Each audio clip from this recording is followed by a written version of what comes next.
नमस्ते।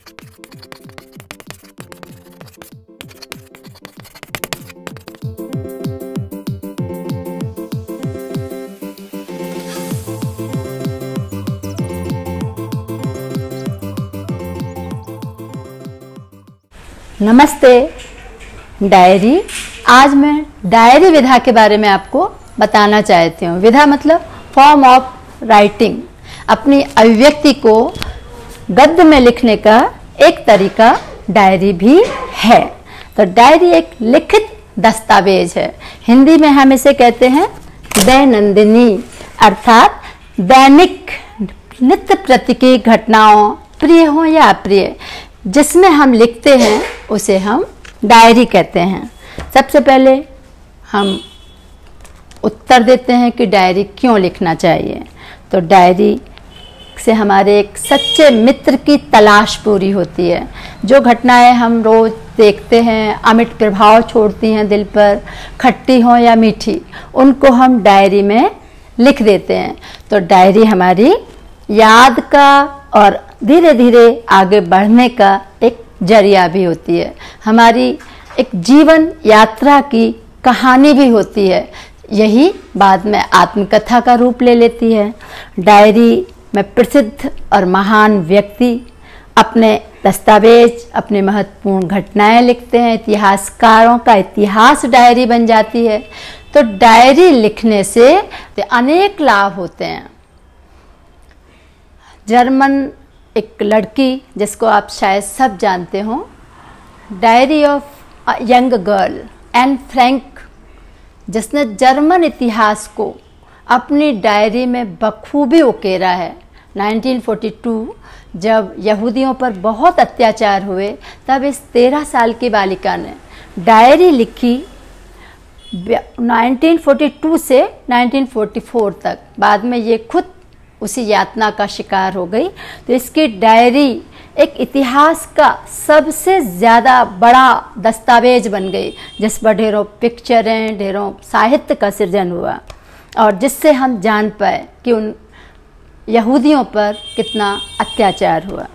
एक डायरी हमारे 1930 और 1931 की है, सीताराम सेक्सरिया की, जिसमें उन्होंने कलकत्ता में हुए जो आंदोलन के समय, हमारे स्वतंत्रता आंदोलन में जो शहरों ने भाग लिया, उसमें कलकत्ता पर निष्क्रियता का एक तमगा लगा हुआ था। और 1931 सीताराम सेक्सरिया की डायरी ने कलकत्ता पर लगा एक कलंक धो दिया। उन्होंने इसमें आंखों देखा वर्णन लिखा है।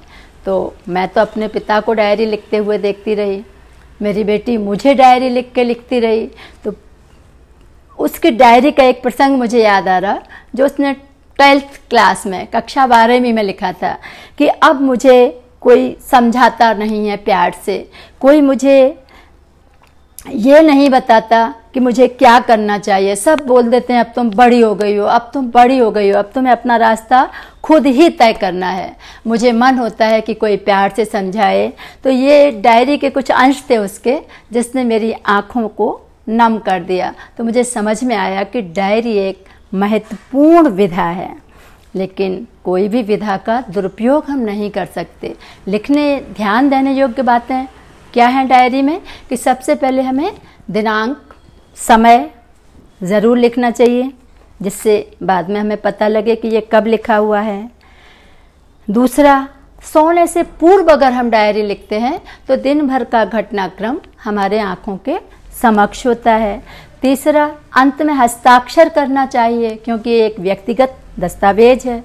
चौथा, डायरी की भाषा सरल और स्पष्ट होना चाहिए, जिससे हम आसानी से अपने विचारों को अभिव्यक्ति दे सकें। और लास्ट बट नॉट लिस्ट, अप्रिय घटनाएं या नकारात्मकता को बढ़ावा नहीं देना चाहिए। डायरी से बहुत फ़ायदे होते हैं। शब्दकोश बढ़ता है, स्मृति बढ़ती है, भाषा सुधरती है, और सबसे अच्छा कि खुद से ही खुद की तुलना करते हैं। हम देखते हैं कि कल कितनी छोटी बात पर मैं रोती थी कि किसने मेरी चोटी खींची, किसने मुझसे कट्टी की, और धीरे धीरे लगता है कि किन बातों पर मैं बुरा मानती थी, और धीरे धीरे एक वैचारिक यात्रा शुरू हो जाती है। तो डायरी हमारी इस वैचारिक यात्रा का साक्षी होती है। तो हमें डायरी लिखना चाहिए। मैंने काव्य पंक्तियों में डायरी के बारे में लिखा है। इसी के साथ मैं इस वीडियो को समाप्त करती हूँ, लेकिन आपसे एक विनम्रता से अनुरोध करती हूँ कि डायरी हर उम्र में लिखना चाहिए, पर सावधानी से।